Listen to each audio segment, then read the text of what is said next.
Ikatlong kabanata, sa pagpasok ni Jehuan sa palapag ng nagyayelong mga bundok. Siya ay tumatakbo para iwasan ang mga pag-atake ng mga malalaking yelo na galing sa halimaw. Ikaw ay parang daga na wala nang mapuntahan, gusto mo na bang sumuko? Sambit ng nagyayelong dragon, ramdam ni Jehuan ang paglamig ng kanyang mga braso sa paglapit nito. Hindi ako sumusuko, baka ikaw ay napapagod na sa pakikipaglaban sa akin? Sambit ni Jehuan, at nang umatake uli ang dragon na lumikha ng malahamog na nyebe. At sinamantala ito ni Jehuan upang makapagtago sa isang yelong bato. Habang siya ay hinahanap ng dragon, ano ito na naman? Pagtataguan mo na naman ako at hahanapin kita, isip pang bata ang gusto mong laro.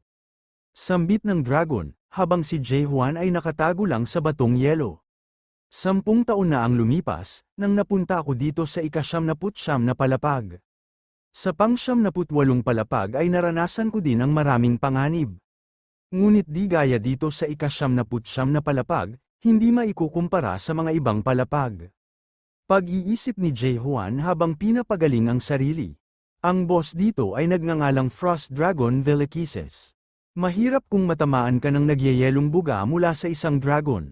Dahil napakalamig nito at ang hangin ay nagiging manipis. Sabi nila pumunta ang mga uri nila dito sa nakalimutang mundo. Kung hindi lang dahil sa mga kagamitan ko, na iniwan ng ibang manlalakbay, maaring namatay na ako ng mahabang panahon. Itong totoong espada ng dragon, na nakuha ko sa ika-85 na palapag, ang pananggala at resistant sa lamig na ibinigay ni Yuunwan.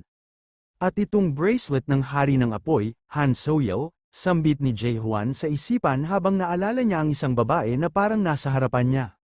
Kung naging malakas lang sana ako, ito ang inisip at binalik ang tanaw sa alaala ni Jehuan. Habang ganito siya, ay tinawag siya bigla ng panday. Napatugon si Jehuan, patawad may naalala lang ako bigla. Habang nagtanong uli si Jay, gusto mo bang subukan uli? Sambit ng panday, oo susubukan ko uli, at sa tingin ko mababasag ko na ito. Sambit ni Jehuan, ganun ba? Tugon ng panday ng Atopos, na si Jay. Ang nayon na nabawi namin, mula nang matalo na namin ang ika-50 boss ng palapag ay nasira.